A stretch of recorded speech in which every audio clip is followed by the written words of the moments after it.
Isto é um capitel de uma coluna romana. É, como veem, um capitel enorme. E há aqui outros. São capitéis que faziam parte do fórum da cidade que foi Beja há cerca de 2000 anos. Eu hoje vou-lhes falar de Beja, mas mais neste sentido. Beja e a paz. Porque a própria palavra Beja tem a ver com paz. Os romanos, no tempo de Júlio César, instalaram-se aqui e fizeram da cidade a cidade da paz. Chamaram-lhe Pax Julia. Eu tenho aqui uma medalha cunhada em Beja que acho muito curiosa. Mostra aqui a paz que os romanos trouxeram. Está o general romano, está o chefe lusitano e os dois trocam aqui um belo aperto da mão, como se fosse uma... Bem, eu não acredito que a paz do Júlio César fosse nada disso. Era a paz de Júlio. Era a paz como ele a entendia. Era acabar com a civilização que aqui havia e pôr a civilização romana. E ele isso conseguiu. Reparem, eu estou aqui no coração do Alentejo, na terra do pão. Como é que esta gente, antes dos romanos, diria pão? Não sei. Estou na terra da paz, da Pax. Como é que eles diriam paz? Não sei. Como é que eles diriam terra? Não sei. Tudo isso são palavras romanas. Nós estamos a falar um latim, é claro, um latim um bocado estragado por 2000 anos de adaptação aos velhos usos locais, mas é latim que nós falamos. Os romanos acabaram com as culturas locais. Isso foi um bem, isso foi um mal.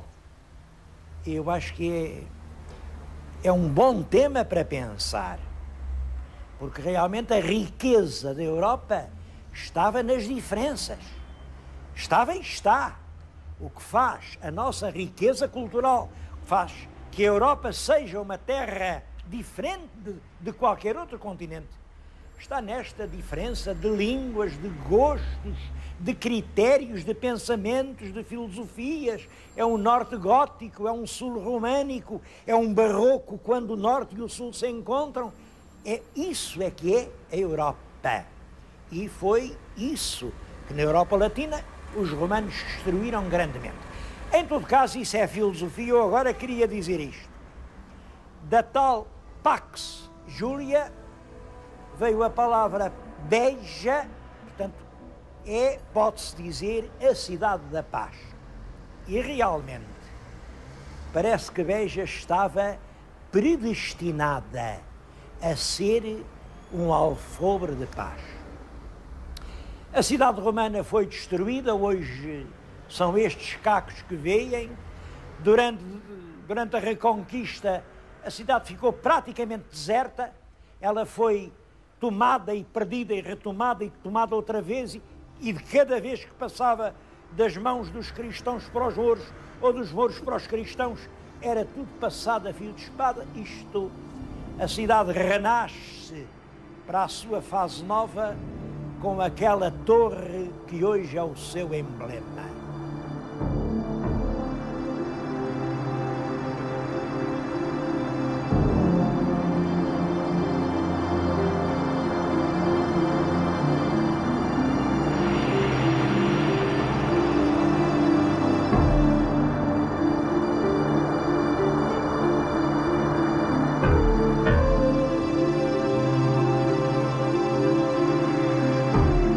Esta torre marca o renascimento de Beja, depois da conquista pelos cristãos. Ela vê-se de uma grande parte do Alentejo. Parece dizer: venham acolher-se à minha proteção, que eu estou aqui para vos defender. E realmente era exatamente essa a intenção do castelo construído por Dom Dinis. À beira das torres, foram-se construindo as casas dos lavradores e no século XV Beja era novamente uma povoação florescente.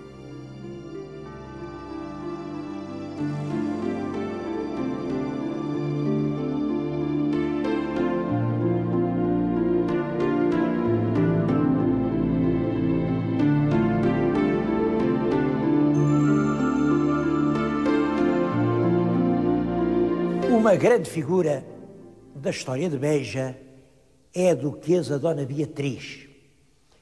Também se diz muito Dona Brites, porque Brites e Beatriz são a mesma palavra. Hoje ninguém se surpreende se disser, por exemplo, que Tó e António é a mesma coisa.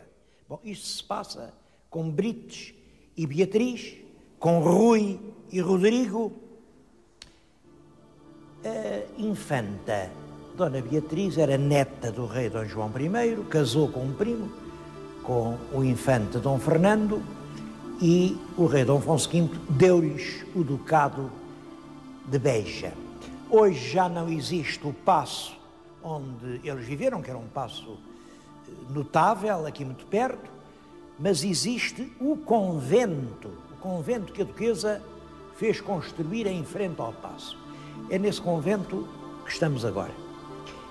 Estou-lhes a falar dele porque é um dos edifícios mais interessantes do Alentejo. Hoje é a sede de um museu distrital, um museu muito rico e que vale a pena visitar, não só para ver o que se guarda cá dentro, por exemplo, uma extremamente rica coleção de pintura, mas para ver as próprias instalações. Estes claustros são uma beleza. Mas não é por isso, não é por ter feito o convento, que eu penso que a Dona Beatriz teve um papel notável na história de Portugal. Ela foi uma verdadeira medianeira da paz. Como sabem, na época de Dom Afonso V, nós entramos numa guerra com Castela, uma guerra cruel, sangrenta, com grandes confrontos militares. E é justamente esta duquesa de Beja quem vai negociar a paz, porque esta Dona Beatriz é tia da rainha de Castela, Isabel a Católica, e isso deu-lhe autoridade para conseguir estabelecer os contactos que restabeleceram a paz entre as duas nações inimigas. Paz que foi assinada na Vila das Alcáçovas. Ainda lá está o paço medieval onde decorreu a cerimónia da assinatura desse tratado. É extremamente importante. Eu espero uma destas semanas a gente vai lá e vamos ver porquê.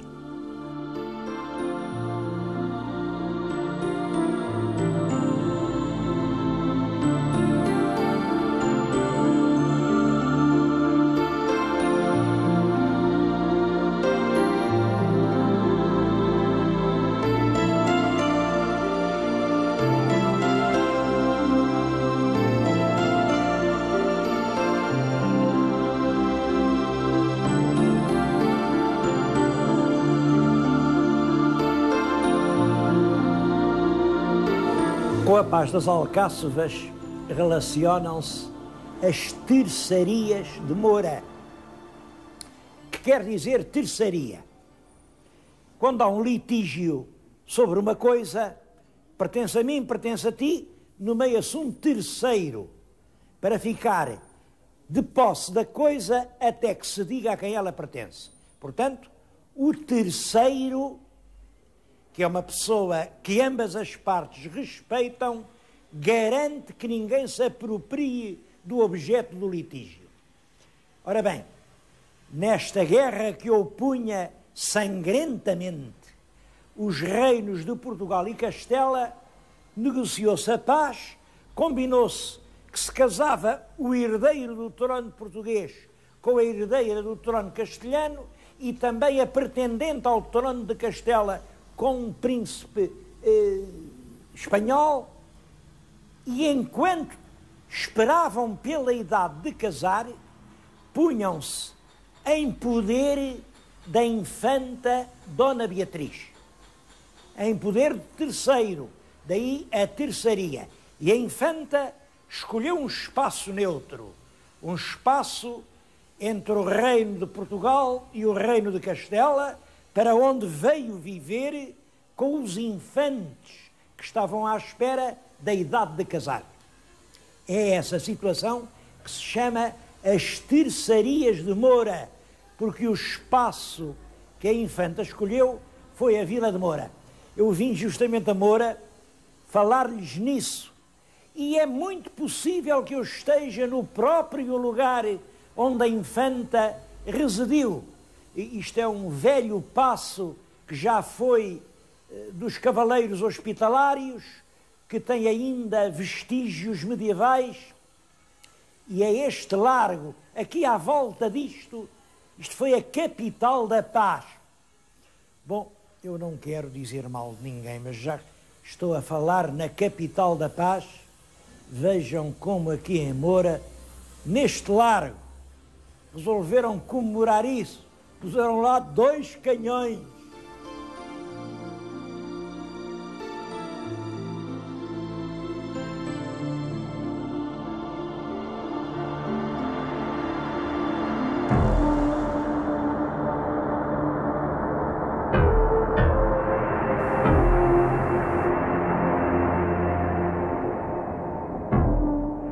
Um dos objetos mais curiosos que existem hoje em Moura é esta adaga.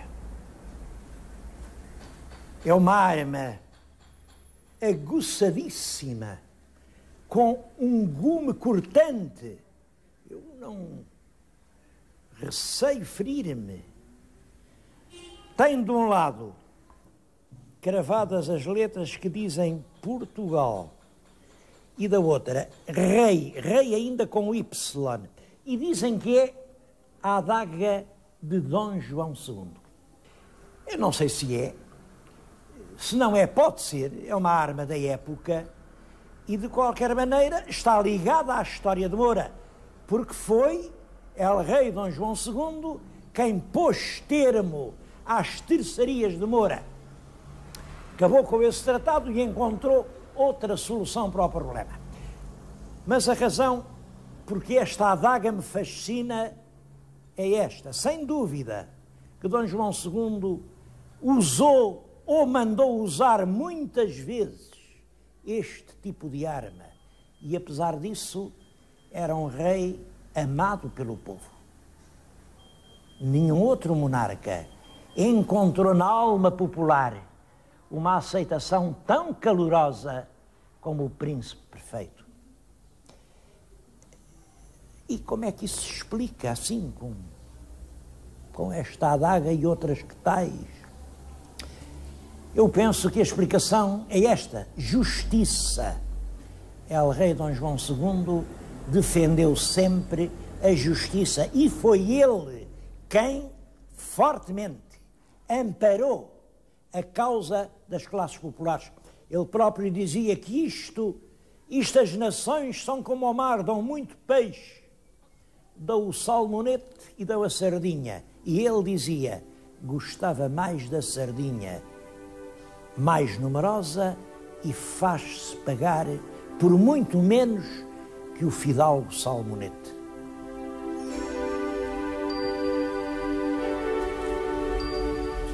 Enigma que até hoje não pôde ser decifrado é este do emblema da infanta.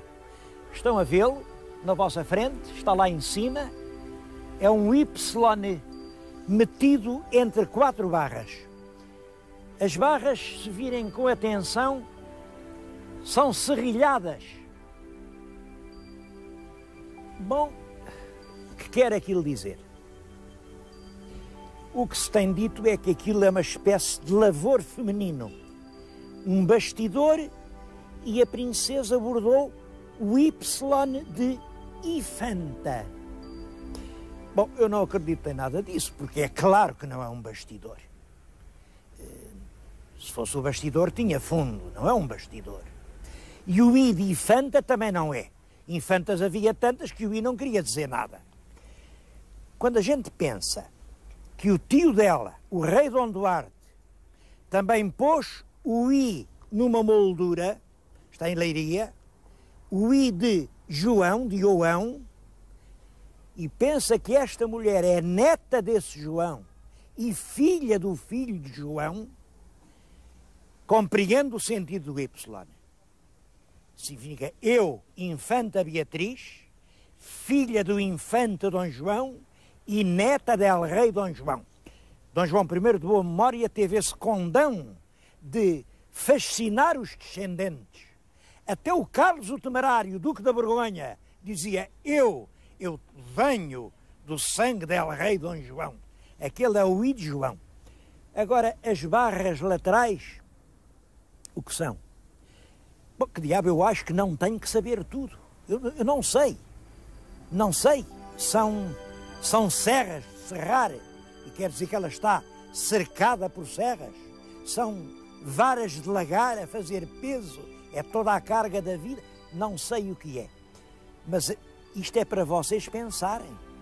Eu também não sei tudo.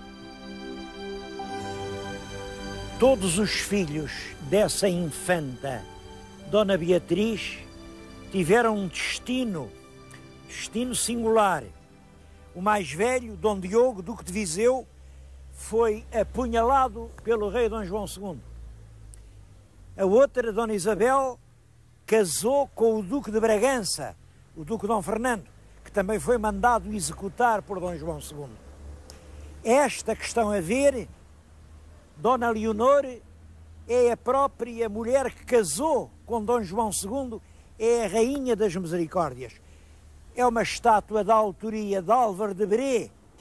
Os meus telespectadores que têm passado nas Caldas da Rainha e que veem aquela rainha muito entrofada, muito apromada, muito importante, parece um brigadeiro, acham que não se parece nada com esta, realmente não parece.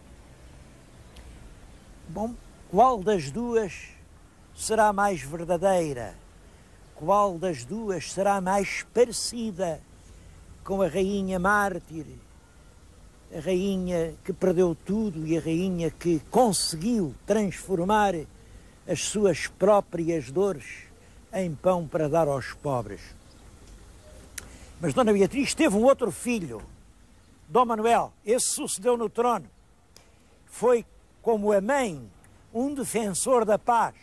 Foi ele quem reintroduziu a paz em Portugal. E é curioso, o primeiro filho do rei Dom Manuel teve por nome Dom Miguel da Paz. Bom, e venho acabar estes comentários sobre a cidade da Paz junto de um lugar que nos fala menos de paz que de guerra. Esta é a famosa janela da Soror Mariana. A Soror Mariana era uma freirinha que os pais meteram em pequenina aqui neste convento e que se diz que arranjou um namoro com um cavaleiro francês. Um cavaleiro que tinha vindo para as guerras da Restauração. Era aqui por esta grade que ela lhe fazia acenos ansiosos.